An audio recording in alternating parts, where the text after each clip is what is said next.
네, SK하이닉스 투자자 여러분 반갑습니다. 투자 포인트 글로벌 돈이 되는 팩트만 전달드리고 있는 한 팀장입니다. 자, 오늘은요, 7월 17일 금요일입니다. 정말 장이 쉽지 않게 흘러가고 있는데요. 4% 가까운 반등이 나오면서 분위기가 살아나는 것 같았지만 결국 긴 입꼬리를 남기면서 마감을 했습니다. 그리고 다시 큰 폭의 하락이 나오면서 많은 분들이 정말 힘드셨을 것 같은데요. 아마 이런 생각을 많이 하고 계실 것 같아요. 반등이 결국 가짜였던 건 아니냐, SK하이닉스에 무슨 큰 문제가 생긴 거 아니냐, 충분히 그렇게 생각을 하실 것 같습니다. 그런데 여러분, 저는 오늘도 똑같이 말씀을 드립니다. 기업이 무너져서 빠지는 것과 수급 때문에 빠지는 것은 완전히 다릅니다. 이 차이를 구분해야 앞으로의 대응도 달라질 수가 있는데요. 그래서 오늘 영상에서는요, 왜 반등 이후 어제 다시 급락이 나왔는지, 중국 창신 메모리 이슈를 어떻게 해석해야 하는지, 그리고 지금 SK하이닉스를 어떻게 대응해야 하는지까지 쉽고 자세하게 말씀을 드리겠습니다. 영상 시작 전에 구독과 좋아요 한 번씩 부탁드리고요. 우리 SK하이닉스가 다음 주 월요일부터 강한 상승 흐름 이어갈 수 있도록 댓글에 SK 가자 한 번씩 부탁드리겠습니다. ADR부터 보겠습니다. SK하이닉스 ADR은 27% 넘게 급등한 이후 차익 실현 매물이 나오면서 큰 폭의 조정을 받았었습니다. 여기에 국내 본주와 벌어졌던 가격 차이를 줄이려는 움직임까지 겹치면서 목요일 장 초반부터 투자 심리가 이축될 수밖에 없었어요. 그런데 여러분, 여기서 중요한 게 있습니다. 어제 하락을 단순히 ADR 때문이라고 보시면 안 돼요. 시장에서는 CXMT가 대규모 자금을 조달해 생산 능력을 확대한다는 소식이 나오면서 메모리 업종 전체가 흔들렸습니다. 범용 D램 공급이 늘어나는 것 아니냐는 우려가 먼저 반영된 것이죠. 그래서 마이크론이 먼저 밀렸고 그 영향으로 SK하이닉스까지 이어졌습니다. 그런데 곰곰이 한번 생각을 해보십시오. 창신 메모리가 자금을 조달했다고 해서 하루아침에 HBM 기술력을 따라잡을 수가 있을까요? 그건 아닙니다. 현재 HBM 시장은 여전히 SK하이닉스가 가장 앞서 있고 AI 반도체 소유 역시 크게 달라진 것이 없습니다. 결국 이번 이슈는 범용 메모리 시장에 대한 우려이지 SK하이닉스의 핵심 경쟁력이 무너졌다는 이야기는 아니에요. 그래서 저는 어제 하락을 창신 메모리 뉴스 하나만으로 설명하기가 어렵다고 봅니다. 오히려 더 큰 이슈는 수급이에요. 최근 시장 보시면은 레버리지 ETF와 프로그램 매매가 주가를 과도하게 흔들고 있습니다. 주가가 오를 때는 리밸런싱 매수가 상승을 키우고 반대로 밀리기 시작하면 프로그램 매도와 손절 물량이 한꺼번에 나오면서 하락폭을 더 키우는 구조입니다. 결국 기업 가치가 하루 만에 9%나 빠진 것이 아니라 시장의 구조가 변동성을 증폭시키고 있다는 겁니다. 그래서 저는 시장이 지금 정상적인 투자 시장이라기보다 수급이 방향을 결정하는 시장에 더 가깝다고 생각을 합니다. 그렇다면 현재 SK하이닉스를 어떻게 봐야 할까요? 저는 지금이 무너지는 구간이 아니라 바닥을 만들어가고 있는 과정이라고 보고 있습니다. 물론 아직 추세가 완전히 돌아섰다고 단정할 수는 없습니다. 하지만 여기서 중요한 게 있어요. 오늘 하루 9% 가까이 빠졌다고 해서 SK하이닉스가 HBM 기술력이 하루 만에 사라진 것은 아니죠. AA 투자가 갑자기 멈춘 것도 아니고 NDVR을 비롯한 주요 고객사들이 HBM을 쓰지 않겠다고 한 것도 아닙니다. 결국 기업의 문제는 그대로인데 시장의 심리와 파생상품 수급이 주가를 과도하게 흔들고 있는 것입니다. 그 말의 의미가 뭐냐면요. 지금 하락을 만들었던 프로그램 매도와 레버리지 물량이 진정되는 순간 주가 역시 생각보다 빠르게 제자리를 찾아갈 가능성이 있다는 겁니다. 저는 SK하이닉스의 방향은 결국 다시 위라고 생각을 하고 있어요. 창신 메모리가 자금을 조달했다고 해서 단기간에 HBM 경쟁력을 따라잡기는 어렵습니다. 오히려 AI 투자와 HBM 수요는 여전히 살아있고요. 결국 시장은 다시 실적과 펀더멘털을 평가할 수밖에 없습니다.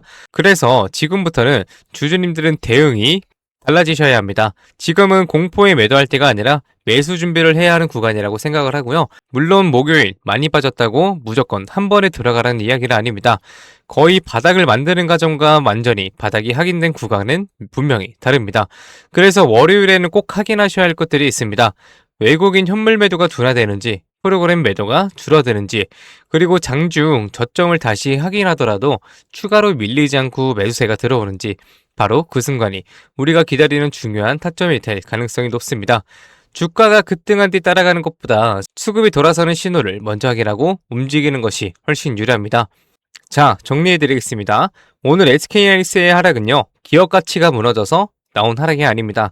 상신 메모리 이슈와 ADR 조정, 그리고 레버리지와 프로그램 매매가 겹치면서 변동성이 커진 영향이 더 크다고 판단됩니다. 반면 AI 투자와 HBM 성장성, 그리고 SK하이닉스의 핵심 경쟁력은 여전히 살아있습니다. 결국 같은 SK하이닉스를 가지고 있어도요, 어떻게 대응하느냐에 따라 수익률은 완전히 달라질 수 있습니다. 그래서 제가 차트의 흐름, 외국인의 현물과 선물 포지션, 프로그램 매매, 미국 반도체 흐름까지 계속 확인하면서 신규 매수 타점, 추가 매수 타점, 비중 조절 구간까지 실시간으로 계속 공유 드리겠습니다. 이 변동성에 흔들리지 마시고요. 오히려 다음 주 월요일 날 기회로 활용하실 수 있도록 제가 최대한 도움 드리겠습니다. 우리 SK하이닉스 흐름 끝까지 함께 지켜보아요.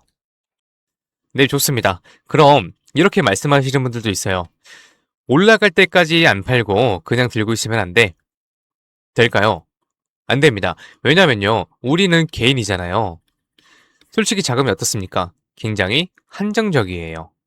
그래서 우리가 막 몇백억, 몇천억 이런 자산가들은 아니잖아요. 그래서 우리가 이 돈 많은 이 세력들, 그리고 이 외인들 상대하기 위해서는요, 반드시 이들의 의도를 파악을 해야지만 돈을 벌 수가 있다. 아무리 좋은 종목이라고 해도요, 매일 오르기만 할 수가 있겠습니까?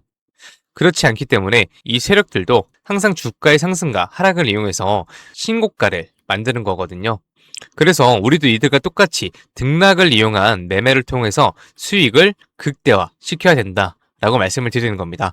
이렇게 등락을 통한 매매만 잘하셔도요, 남들 3% 수익 볼 때 여러분들은 15%에서 25% 정도 계좌에 쌓이시게 되는 거고, 그리고 남들 20% 수익 볼 때 여러분들의 계좌에는 100%에서 정말 많게는 200%까지도 계좌에 쌓이게 되는 겁니다. 그래서 제가 이렇게 타점을 잡고 말씀드리며 또 이런 말씀하시는 분들이 있어요. 아니, 한 팀장, 너는 꼭 올라가면 팔라고 하더라. 더 올라갈 것 같은데. 혹은요, 너는 떨어지면 사라고 하더라. 더 떨어지면 어떡해? 근데 여러분, 이게 바로 이 세력들의 매매 방법이고요. 이게 바로 돈을 번다. 작년부터 꾸준히 방송 놓치지 않고 잘 따라오시는 분들은 수익 많이 가져간다, 고맙다 이렇게 연락을 주십니다.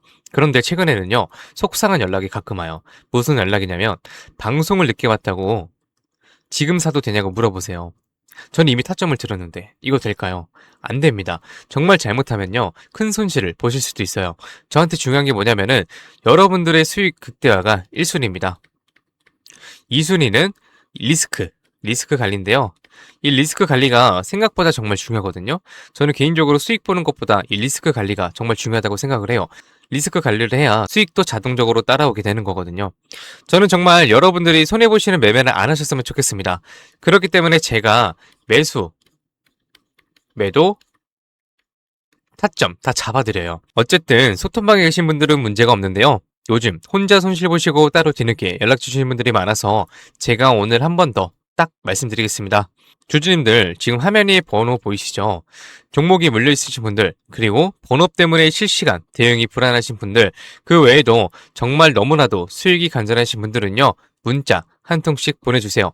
제가 일확천금을 만들어 드리겠다, 이런 약속은 못 드리지만 수익은 1%라도 더 끌어올리고 손실은 1%라도 더 줄일 수 있는 효율적인 투자의 해답 보여드리겠습니다. 이에 보이시는 번호 010-2679-7056 번호로요, 기회라고 문자 보내주시면은요, 우리 시청자분들이 방송 보시고 연락 주셨거나 생각을 하고 하나하나 저장할 겁니다. 그리고 나서 장중에 매수, 매도, 타점 나올 때마다 바로 다이렉트로 문자로 보내드릴 거예요. 지금 운영 중인 소통방에서 나가는 타점 동일하게 보내드릴 겁니다. 이렇게 하면 수익 놓치시는 분들 없이 모두 가져가실 수 있으시겠죠? 그리고 더 대박인 건 주기적으로 소소하게 용돈 챙길 수 있게 단기 종목하고요, 급등주 가끔 챙겨드리고 있습니다. 혼자서 많이 힘드신 분들은 이에 보이시는 번호로 두 글자 기회라고만 문자 주세요. 그리고 이제 가끔 문자 보내주실 때 우리 주주님들 보유하고 있는 종목들하고 뭐 평단가 이런 거 보내시는 분들이 있는데요. 이게 생각보다 문자가 많이 와서 길게 장문으로 보내시면은 제가 기회라는 문구가 확인이 어렵습니다. 그래서 문자 보내주실 때는 간결하게 딱 두 글자 기회라고만 보내주세요. 하루 이틀 문자 받아보시고 수익이 안 난다 싶으시면은 그냥 차단하셔도 됩니다.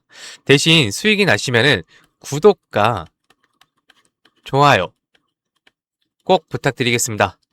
그리고 이제 제가 또 이렇게 여러분들께 문자를 받다 보니까는 가끔씩 고맙다고 기프티콘 같은 거 보내주시는 분들이 있어요. 굉장히 많은데 이게 너무 감사해요. 하지만 조금 난감하기도 한 게 요새 뭐 목도 안 좋고 해서 커피도 못 마십니다. 너무 많아서 어차피 다 쓰지도 못하고 그래서 제가 참 너무 감사하지만 우리 주주님들 마음만 받도록 하겠습니다. 제가 대가성으로 뭐 따로 바라는 거 없고요. 그냥 지금 현재 보고 계시는 채널 구독하고요. 이 영상에 좋아요 이것만 꼭 부탁드리겠습니다. 이 정도 부탁드려도 괜찮으시죠? 네, 감사합니다. 그리고 간혹 또 물어보시는 분들이 있어요. 주식을 그렇게 잘하면 혼자 해먹지 왜 남들 퍼주냐고. 근데 제가요, 많이들 말씀을 드렸지만 주식으로 빚만 3억 2천 이상 있었습니다. 진짜 안 좋은 생각이지만 한강을 가야 되나 싶었던 때도 있었어요. 근데 그때를 돌이켜보면 저한테 주식 투자에 대해서 알려주시는 분들이 단 한 분도 없었어요. 저는 그때가 아직도 정말 너무 생생하고 너무 외로웠거든요. 그래서 제가 유튜브 하면서 저 같은 분들이 없길 바라는 마음으로 도움이 되고자 이렇게 방송을 하는 겁니다. 제가 늘 말씀드리죠. 주식은 정말 필수다. 하지만 혼자 하면 정말 너무 외롭고 힘들어요. 선생님도 필요하고 같이 가는 동료도 필요합니다. 그렇기 때문에 여러분 제발 혼자 하지 마세요. 제가 도움이 될 수 있는 데까지 도움 드리겠습니다. 네, 좋습니다. 그리고 마지막으로 제가 시청자분들하고 구독자분들을 위해서도 선물 하나 작게 준비해왔습니다. 다른 게 아니라 종목 하나 가지고 왔습니다. 이 종목은 바로 로봇 관련주예요. 로봇이라고 하면 많은 분들이 그냥 테마주 아니냐 이렇게 생각하실 수 있는데요. 저는 단순한 이벤트성 로봇 테마가 아니라 실제 산업에서도 꼭 필요해지는 핵심 로봇 관련 종목으로 가지고 왔습니다. 그리고 오늘은 그 수많은 로봇 관련주 중에서도 급등이 임박한 종목이니까 당장 뭐 조금 뭐 시드가 적다고 하시더라도 이 종목을 통해서 수익 챙겨가셨으면 좋겠습니다. 이 선물 받으시는 방법은 아까 말씀드렸죠. 이에 보이시는 번호 010-2679-7056 번호로요. 딱 두 글자 기회라고 문자 보내주세요. 그러면은 종목명하고요. 매수가 그리고 매도 타점, 브리핑까지 해서 전부 문자로 보내드리겠습니다. 좋습니다. 오늘은 여기까지 말씀을 드리고요. 다음 영상에서 더 알긴 쉬운 분석으로 찾아뵙겠습니다. 오늘도 시청해주셔서 감사합니다. 한 팀장이었습니다.